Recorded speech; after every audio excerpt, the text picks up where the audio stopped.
Hey guys, I'm Jordy, and this is your guide to the second encounter in Icecrown Citadel, the Supreme Overseer of the Cult of the Damned, Lady Deathwhisper. What is this disturbance?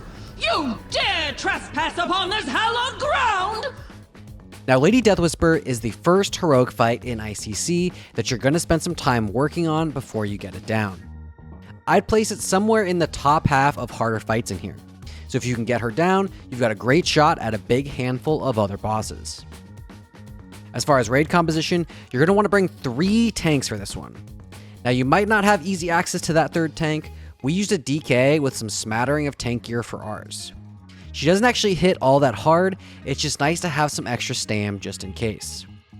The idea is that this person needs to build Crazy Threat along with one of the other tanks while your ad tank handles the extra stuff. Okay, so Lady Deathwhisper is a 2-phase fight. The first, you're looking to burn through her mana shield. Like the spell mages can cast, when you damage her, she loses mana instead of HP. Once she's out of mana, phase 2 begins.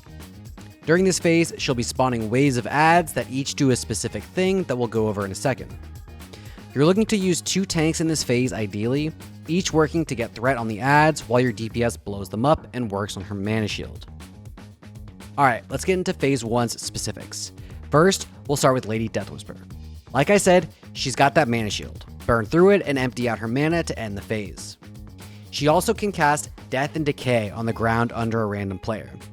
This isn't too bad, just move out of it and prevent taking any extra damage. Additionally, she'll mind control 3 players every 30 to 45 seconds for 12 seconds. This can be really nasty because the raid is likely AoEing down all the ads, and if you're too close, you can be blendered by them. We'll work to Cyclone, Fear Out, and control these players somehow, and doing our best not to cleave them when they're MC'd. Similar to how we handle it on the trash in General Vezax's room. Finally, she spams Shadow Bolts at random people. Just something to heal through, no big deal. Alright, let's talk about the ads. Now, I'm going to get kind of specific here on what they do, but just know there's only a few things that you absolutely need to pay attention to, and I'll go over them at the end. Every 45 seconds, a wave of 7 ads will spawn on the sides of her room. 3 on each side and 1 in the back by the entrance. There are 2 types of ads. The first, a Cult Adherent. These are your caster ads. They'll cast a few things. First, Curse of Torpor. This is a curse that must be dispelled as soon as you see it. Mages and druids need to prio this. It will really ruin someone's rotation or a healer's heals and should be purged immediately. It can also be kicked as it's being cast, so keep an eye on it. Second, Death Chill Bolt and Death Chill Blast. These are big damaging spells that you should kick. Try to prevent as much of this damage as you can. Additionally, they'll put up a shield called Shroud of the Occult that absorbs 50k damage and prevents spell interruption, so you've got to burn through this. Finally, they can cast Dark Martyrdom, seemingly randomly, that will cause them to explode and sacrifice themselves to damage the raid with a big blast. Nothing to do here but to try to tank them outside of a lot of the raid. Casters and healers should try to not be stacked near the mobs at any time. Now there's one other thing they do, but we'll talk about the Fanatics first and then get back to that. The Fanatics are the melee mobs, and in my opinion, the more dangerous of the 2. First, they've got Necrotic Strike, just something you need to tank.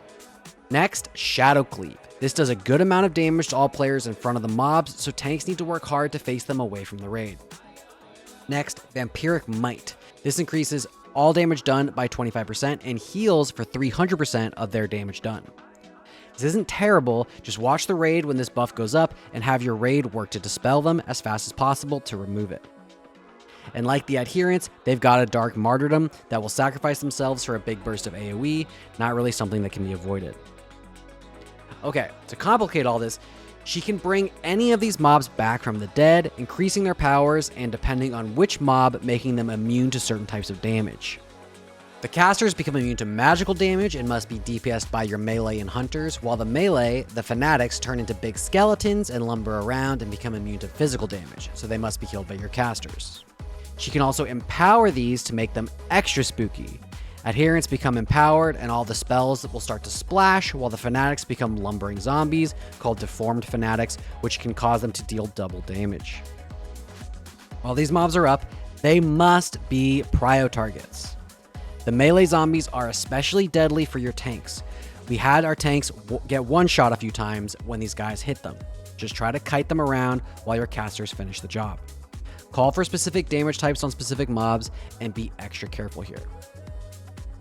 Okay, so that's phase 1. That seemed like a lot, I know, but it's actually not so bad. We'll get into how to tackle all of this in the walkthrough, but the bullet points are to blow up the adds without getting cleaved, interrupt spells, don't let your tanks get one shot by the deformed fanatics, and stop cleaving when your friends are mind controlled. Now, as she gets low on mana, you're going to be looking to move into phase 2. Lady Deathwhisper gets annoyed and starts casting interruptible frostbolts at her highest threat target, and she'll begin to be movable around the room. Now, phase 2 has about half the mechanics of phase 1. Only one side of the room will spawn adds, 3 at a time. She'll still mind control and death and decay, but a few new things are added. First, she'll cast a frostbolt volley every 20 seconds or so.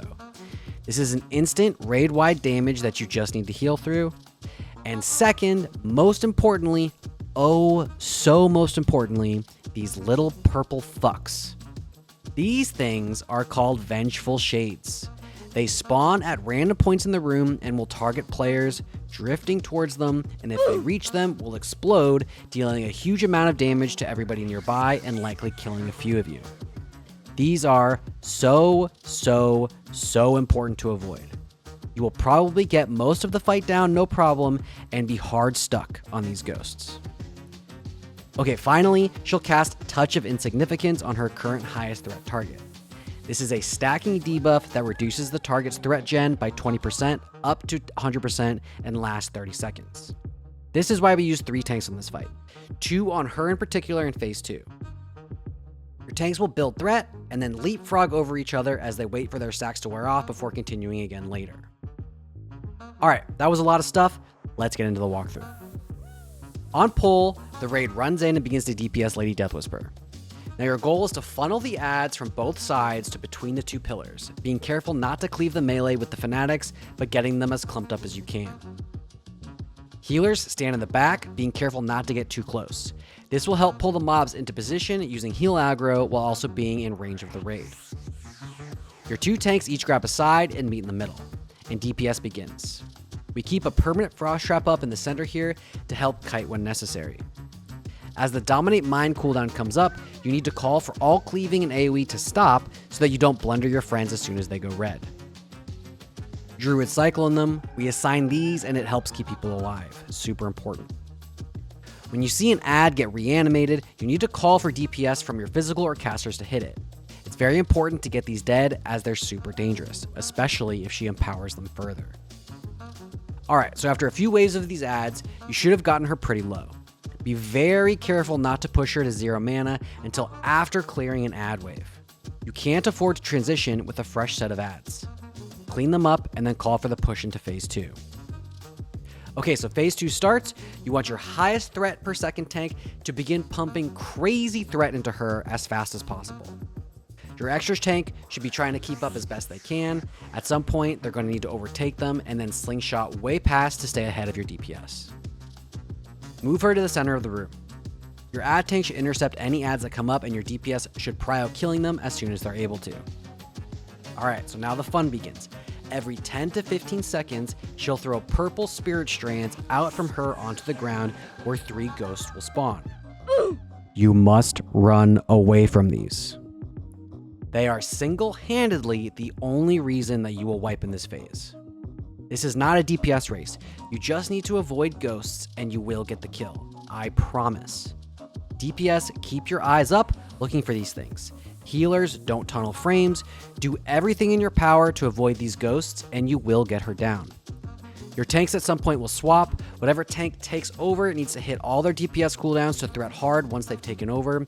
That debuff will reduce your threat over time, so the more you can do right away, the better. Avoid the ghost long enough, deal with the mind controls and the ads, get that tank swap mechanic down, and she will fold pretty quickly. Congratulations. Okay, let's talk about some tank tips. In phase 1, prop paladins can buff to draw some initial threat as the ads spawn, but they need to be super careful of their positioning. The raid will be oriented one way, so make sure that you've got the ads faced away from them so that that cleave doesn't mow anyone over. And when you see the big lumbering zombie, kite away from it. It can one-shot you with some bad RNG, so avoid that. In phase 2, our DK tank on transition did some prep to get as many icy touches ready to go so that the second she comes out from the phase, he could dump a ton of threat into her. It's possible to hit close to 1 million threat with some good rune management here. Also in phase 2, if you as a tank see a ghost coming towards the boss, you can move her away from it to help your melee keep DPSing, but it's not your job to save them. They must look around and do their best to avoid it. And for some healer tips, phase 1 is pretty comfy, but phase 2 can get quite hectic. Save D-Sacks, AM Shadows and Frost, whatever for these ghosts and the Frostbolt volleys.